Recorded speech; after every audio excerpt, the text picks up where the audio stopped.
রাত পোহালেই মাঠে নামছেন দুই পরাশক্তি আর্জেন্টিনা ও চিলি। কোপা আমেরিকা অনূর্ধ্ব-20 চ্যাম্পিয়নশিপ জমে উঠেছে, আর এই উত্তেজনার মাঝেই আসছে এক হাই ভোল্টেজ ম্যাচ, দুই ফুটবল পরাশক্তির লড়াই। একদিকে আর্জেন্টিনা, অন্যদিকে চিলি, একে অপরকে টপকে কে এগিয়ে যাবে সামনের দিকে, দেখে নিচ্ছি বিস্তারিত। আর্জেন্টিনা এবারের আসরে শুরু থেকে দুর্দান্ত ছন্দে। প্রথম ম্যাচে ব্রাজিলকে 6-0 গোলে উড়িয়ে দিয়ে তারা শক্তির জানান দিয়েছে। তবে এরপর কলম্বিয়ার বিপক্ষে কিছুটা ধাক্কা খেয়েছে। ম্যাচটি ড্র হওয়ায় প্রত্যাশিত 3 পয়েন্ট পায়নি। এরপর বলিভিয়ার বিপক্ষে নিজেদের ফিরে পেয়েছে। শেষ মুহূর্তের গোলে 1-0 ব্যবধানে জয় তুলে নিয়ে সুপার 6 নিশ্চিত করেছে আর্জেন্টিনা।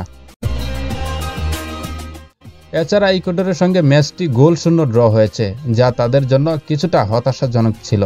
অন্যদিকে চিলির পারফরম্যান্স নজর কাড়ার মতো। প্রতিযোগিতার শুরুতে কিছুটা অসংগঠিত থাকলেও ধীরে ধীরে দলটি ছন্দ খুঁজে পেয়েছে। তারা প্রতিপক্ষের রক্ষণ ভাঙতে সক্ষম, কিন্তু বড় ম্যাচের চাপ সামলানোর সক্ষমতাই হবে তাদের আসল চ্যালেঞ্জ। এই দুই দল মুখোমুখি হতে চলেছে আগামীকাল রাত 2টায় স্তাদিও মেট্রোপলিতানো স্টেডিয়ামে। এই ম্যাচ যে শুধুমাত্র 3 পয়েন্টের লড়াই তা নয়, বরং এটা একটা শক্তির পরীক্ষাও।